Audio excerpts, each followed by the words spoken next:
Os estudiosos dizem que já passamos por diversas eras.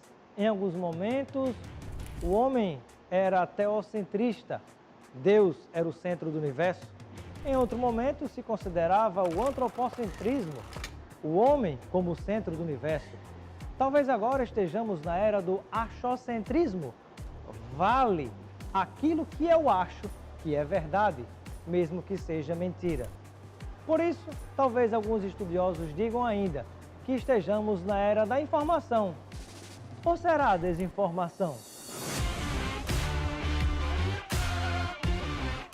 Olá, eu sou Robson e estou aqui para convidar você a fazer parte desta comunidade de pessoas que querem ser bem informadas, com conteúdo ético, de qualidade, democrático, que vai incentivar o bom debate que a sociedade precisa fazer.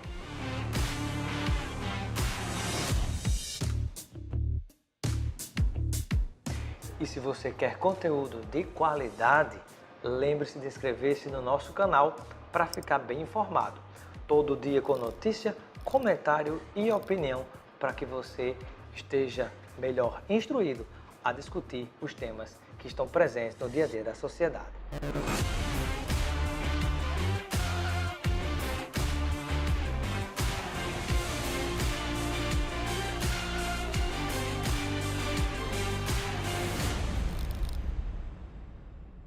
No programa de hoje, vamos conversar com o deputado federal pelo PSB, Alessandro Molon. Ele é do estado do Rio de Janeiro e é o líder da oposição na Câmara Federal. Seja bem-vindo, deputado, ao nosso Espaço Cidadão. Muito obrigado, Robson. É um grande prazer conversar com você e conversar com todo mundo que te acompanha aqui através do Espaço Cidadão. Igualmente, deputado, seja bem-vindo. E eu gostaria de uma palavra sua em relação às expectativas que o povo brasileiro tem a respeito do super pedido de impeachment que foi protocolado na Câmara. Robson, acho que antes de mais nada vale a pena explicar para quem nos acompanha por que é que a gente está chamando esse pedido de impeachment de super pedido. Na verdade, ele se chama super pedido por várias razões. Primeiro, porque ele é uma compilação, uma junção daquilo que se encontra em 122 pedidos de impeachment já protocolados na Câmara dos Deputados. Portanto, ele é um resumo, uma síntese de todos esses pedidos. Em segundo lugar, ele é um super pedido também porque ele lista 23 crimes de responsabilidade diferentes praticados pelo presidente da República. Ele também é um super pedido porque ele junta dezenas de autores, sejam personalidades, parlamentares, organizações da sociedade civil, enfim, são os mais diversos os seus autores. E ele também é um super pedido porque ele junta autores de visões ideológicas completamente diferentes. Então, nós temos pessoas ali assinando o pedido são pessoas de direita, pessoas de centro, pessoas de esquerda, todas unidas, procurando pedir que o presidente da Câmara dos Deputados cumpra o seu dever, que é o de analisar o pedido. Ele pode até, estranhamente, achar que não há nenhum crime de responsabilidade ali. Que seja, se assim ele entender, ele que negue o pedido para que nós possamos recorrer da sua decisão ao plenário da Câmara dos Deputados. Ou O seja, problema é que pelo o menos que presidente da ele Câmara... analise, né? Pelo menos que ele, Isso, depois de ter recebido, que ele analise o pedido. exatamente. Hoje, por exemplo, de manhã, ele deu uma entrevista dizendo que vai continuar tocando a Câmara tranquilamente porque não há razão para ter impeachment. Ora, essa pode ser até a opinião dele, mas ele então que responda isso por escrito e não em entrevistas. Né? Nós queremos receber a resposta por escrito dele para que a gente possa Oficialmente. reagir a isso. Perfeito.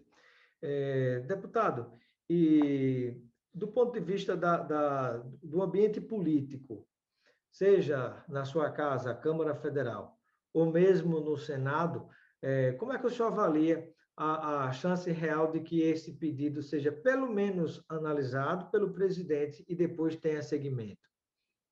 Eu reconheço que o ambiente é desfavorável, seja pela postura do presidente da Câmara, que, na prática, organizou a base do governo aqui na Câmara dos Deputados, foi ele que coordenou a ida do Centrão para a base do governo, né?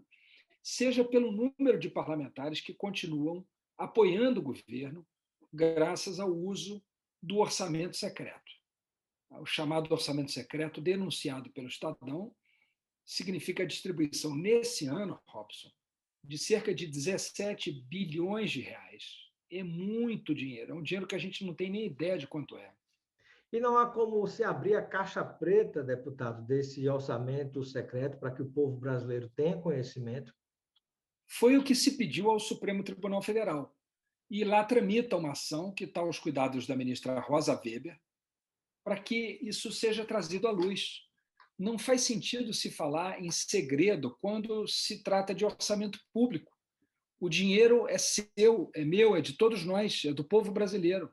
Então, nós temos o direito de saber quanto foi para onde, a pedido de quem, para fazer o quê. Nós temos o direito de saber se aquilo que foi comprado com esse dinheiro estava no preço certo ou se foi superfaturado. Então, é muito grave que isso tenha sido feito. Isso ajudou o governo a montar uma base de 330 deputados aqui na Câmara dos Deputados, e não tem sido fácil para nós enfrentar essa base, porque é uma base turbinada a bilhões de reais, que caia o mundo em cima da Câmara dos Deputados, aconteça o que acontecer, ela permanece igual. Essas denúncias mais recentes não mexem com a base do governo, porque o que os une são outras coisas, não são convicções. Lamentavelmente. Deputado, e quando a gente pensa nessa situação, o que é que o senhor acredita que poderia impulsionar esse super pedido de impeachment, que une forças diversas, como o senhor colocou, para que realmente essa ideia saia do papel? Já que não há transparência, né, e quando não há transparência também abre-se margem para a corrupção no mundo inteiro, e historicamente já se sabe disso, mas como não há transparência, me parece que só algum tipo de pressão política muito forte. E eu queria saber, no seu entendimento, o que é que seria capaz realmente de fazer esse cenário mudar? Olha, eu acho que a mobilização da sociedade brasileira, que está crescendo, Robson. Assim, eu vi as últimas manifestações como manifestações muito representativas. Tinha muita gente nas ruas e está aumentando. A cada manifestação vai mais gente, porque as pessoas estão desesperadas. Hoje de manhã cedo mesmo, encontrei com uma pessoa desconhecida que me abordou na rua e disse: olha, deputado, o que falta para vocês tirarem o Bolsonaro de lá? Falta o presidente da Câmara aceitar o pedido que nós já fizemos. Não é possível, deputado, está tudo dominado, a gente não aguenta mais, as pessoas não aguentam mais. Não é? É um governo tão ruim e que pratique crimes um atrás do outro. Agora, Robson, ele deu para ameaçar o Supremo Tribunal Federal e o Congresso, dizendo que se não tiver voto impresso, ele não vai aceitar o resultado da eleição. Ora, como é que é possível uma coisa dessa? Nos últimos 20 anos, mais de 20 anos, o Brasil faz eleições com urnas eletrônicas. Ele foi eleito a vida inteira através de urnas eletrônicas. E agora elas não servem mais. Justo na eleição que ele sabe que vai perder, ele está querendo criar uma desculpa para tentar impedir o resultado de ser apurado, como o Trump fez nos Estados Unidos e, felizmente, foi derrotado. E o próprio Trump, veja como, quando a gente pensa em história, né, praticamente se pergunta hoje, quem é Trump nos Estados Unidos? Né? Retirou seu próprio site do ar, já evaporou. Né? Tão terrível e insignificante que foi tal figura, e isso deve acontecer com o próprio Jair Bolsonaro. Eu também acredito. Eu gostaria de saber, deputado, quando a gente pensa nesse contexto que a gente está vivendo, há um outro lado também de pressão política forte, importante, que é fiscalização, combate à corrupção. E nós estamos observando, né, tanto atos por parte do presidente Bolsonaro e de sua família que aconteceram antes dele ser presidente, o caso das rachadinhas, e o senhor que é do estado dele, do Rio de Janeiro, deve conhecer muito bem profundamente isso. E, por outro lado, escândalos também que desaguam nessas suspeitas de corrupção, muito próximos daquilo que a gente entende como corrupção, que é o caso de negociatas com a própria vacina, né? As pessoas morrendo, o governo atrasando pedidos de vacina e, por outro lado, facilitando algumas coisas muito estranhas. Mas eu queria entender que tipo de ação o senhor, como líder da oposição, a própria Câmara e o Senado, podem fazer para que se chacoalhe a Procuradoria-Geral da República, que está parecendo um antigo engavetador geral da República, né? Parece mais um aliado do presidente. Recentemente, a própria ministra Rosa Weber disse que não estava entre as atribuições da Procuradoria-Geral da República o papel de espectador dos acontecimentos da República, quer dizer, de ficar olhando sem fazer nada. Né? É muito ruim a atuação da Procuradoria-Geral da República em relação ao presidente Bolsonaro. Infelizmente, tem deixado muito a desejar. Esses crimes praticados pelo presidente e por sua família antes dele assumir o mandato, Robson, eles não podem ser objetos de processo contra o presidente durante o mandato dele. Podem ser contra os filhos. Né? E, nesse sentido, o Ministério Público Estadual e o Ministério Público Federal estão atuando bem. Tudo que sabemos até hoje foi fruto do trabalho dos dois Ministérios Públicos. Né? E, recentemente, o Ministério Público Federal entrou contra o pedido de Flávio Bolsonaro para que seja reconhecido o seu foro privilegiado. Justo isso que ele tantas vezes criticou, a sua família diziam que eram contra o foro privilegiado, agora querem se beneficiar disso. Na verdade, o povo brasileiro está descobrindo, Robson, que aquele discurso de combate à corrupção era uma farsa. Era uma grande farsa, uma fraude, para enganar os brasileiros, para que os brasileiros achassem que estavam votando em pessoas que tinham a vida marcada pelo combate à corrupção. Justo o contrário. Isso, Deputado, interferiu no processo eleitoral, porque tinha-se uma muito, imagem de quem era o sim, presidente Bolsonaro no período de campanha.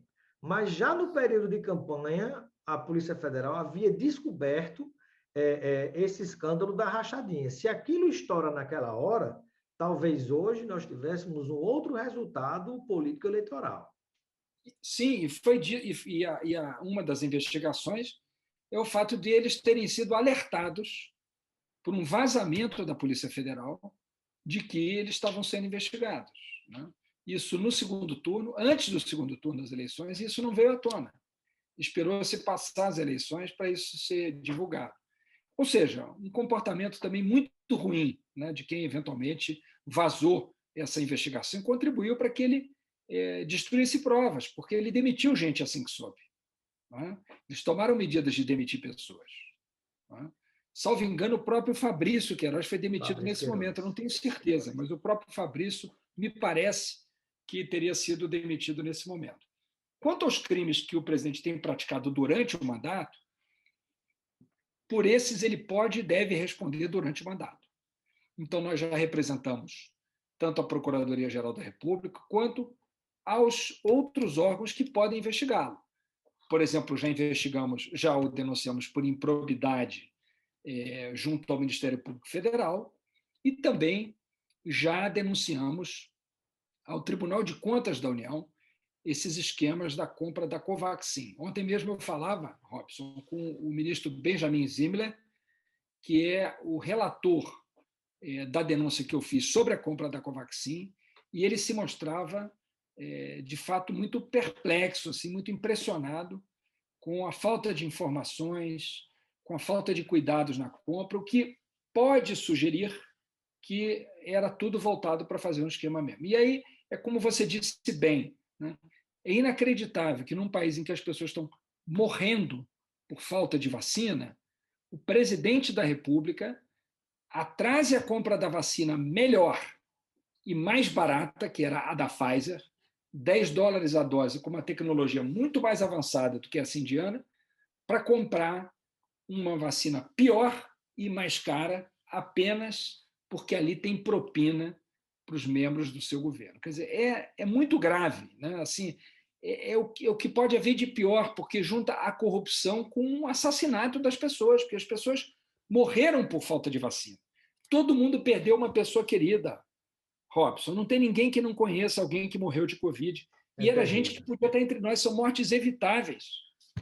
Não são mortes inevitáveis. Isso é que me causa indignação, entende?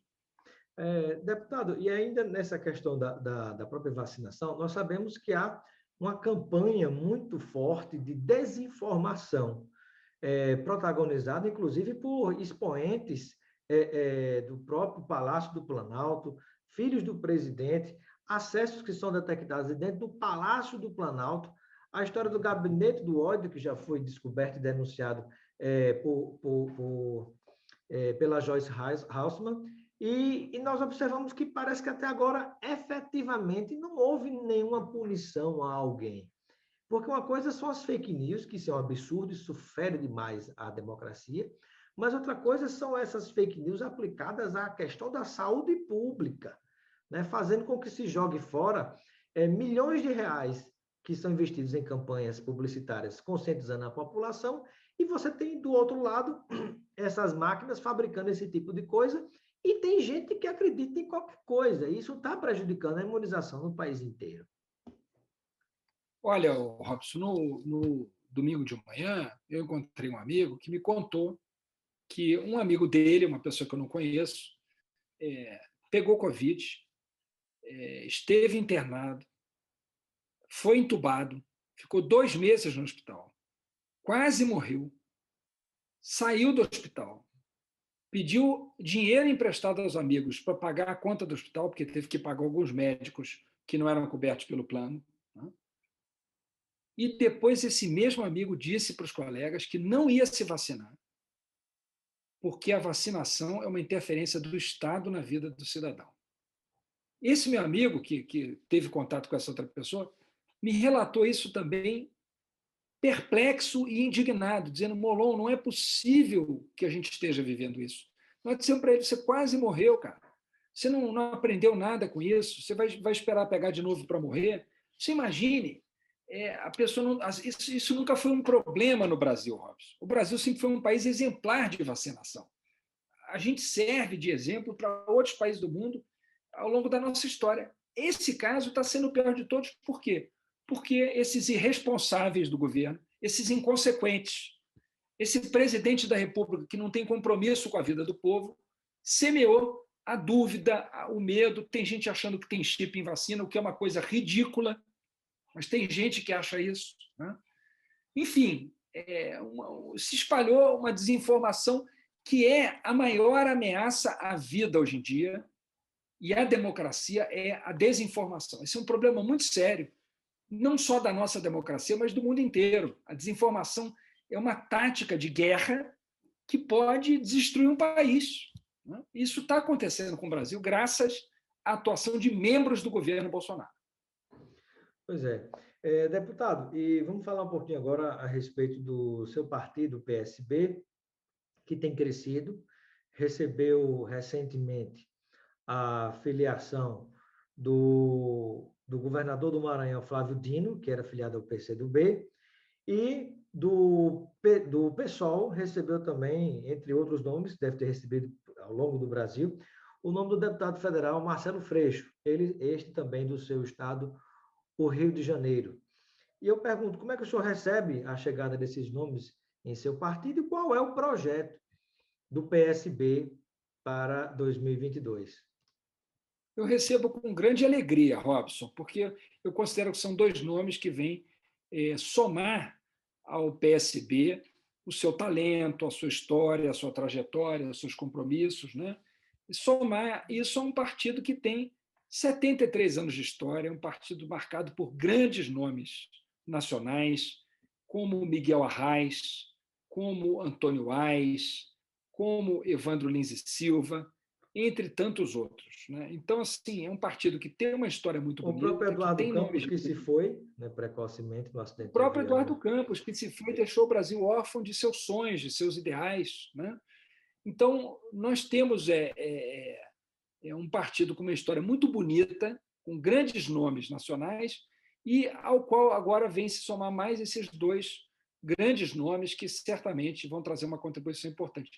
Isso é fruto de um processo conduzido pelo presidente do partido, o Dr. Carlos Siqueira, de definição, de afirmação de uma identidade clara de um partido progressista que expulsou 13 deputados em 2018 que votaram a favor da reforma trabalhista de Temer. Votaram contra a orientação do partido, foram expulsos. Então, diante daquele gesto, eu, por exemplo, escolhi o PSB naquele momento, porque eu falei, esse é o partido em que eu quero estar, né?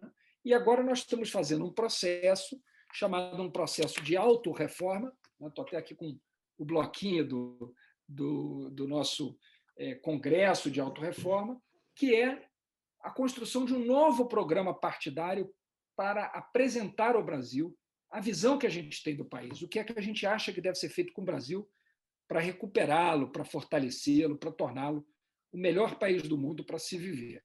Então, ao longo desse processo, figuras do campo progressista que buscavam um lugar para si, que já tinham esgotado os seus ciclos nos seus partidos, viram no PSB essa grande oportunidade. Eu fico muito feliz, porque acho que isso reforça o nosso partido e ajuda o nosso partido a crescer ainda mais. Deputado, e com o crescimento desses quadros, com bons quadros no partido, que tem inclusive expressão, visibilidade nacional, o senhor inclusive é um desses quadros, também sendo um partido que tem projetos, que tem ideia, que tem propostas para o Brasil, poderá disputar na cabeça de chapa, como se diz, a presidência da República no próximo ano? É possível, Robson.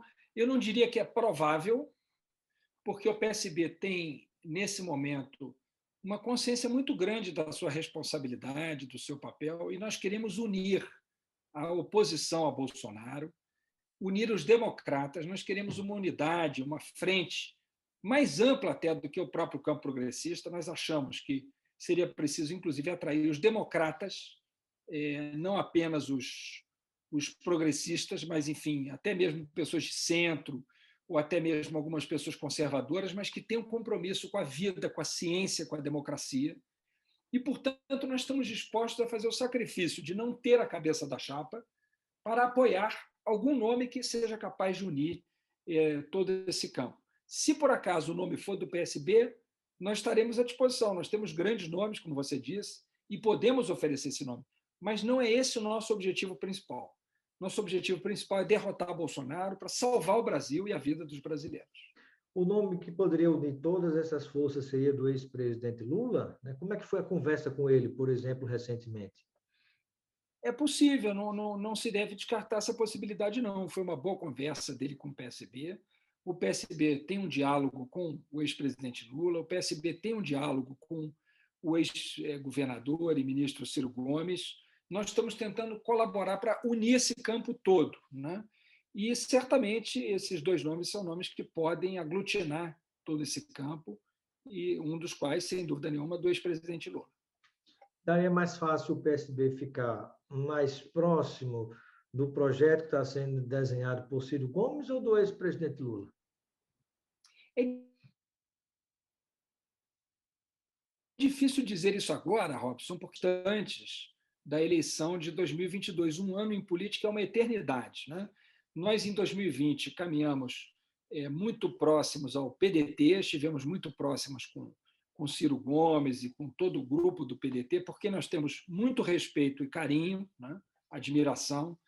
E, após a decisão do ministro Fachin anulando os processos que envolviam o presidente Lula, naturalmente o tabuleiro mudou bastante. O presidente Lula, o ex-presidente Lula, tem uma intenção de voto muito elevada, então certamente isso também será considerado, e nós queremos servir em alguma medida de ponte para que esses dois campos conversem e a gente tente unir todo mundo num palanque único. Acho que seria a melhor coisa para o Brasil.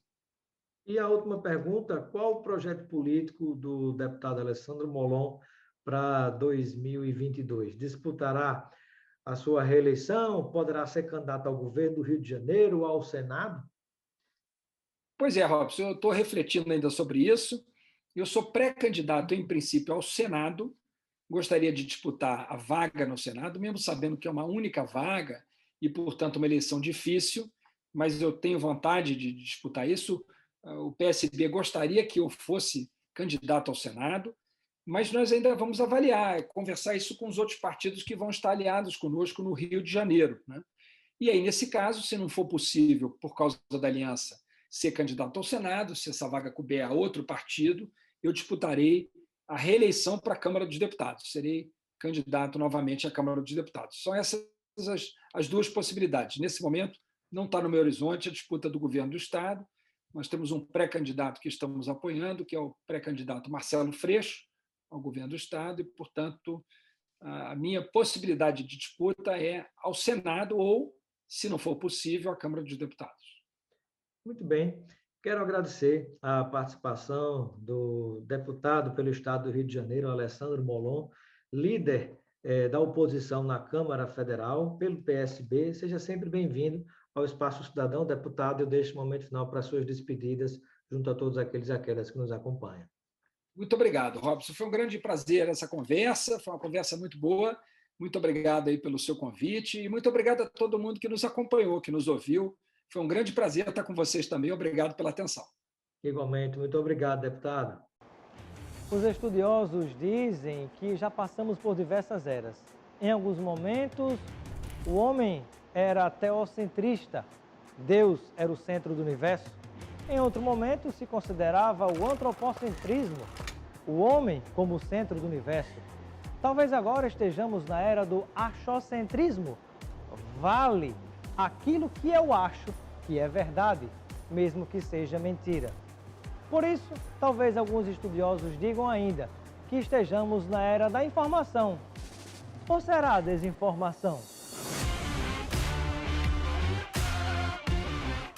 Olá, eu sou Robson e estou aqui para convidar você a fazer parte desta comunidade de pessoas que querem ser bem informadas, com conteúdo ético, de qualidade, democrático, que vai incentivar o bom debate que a sociedade precisa fazer.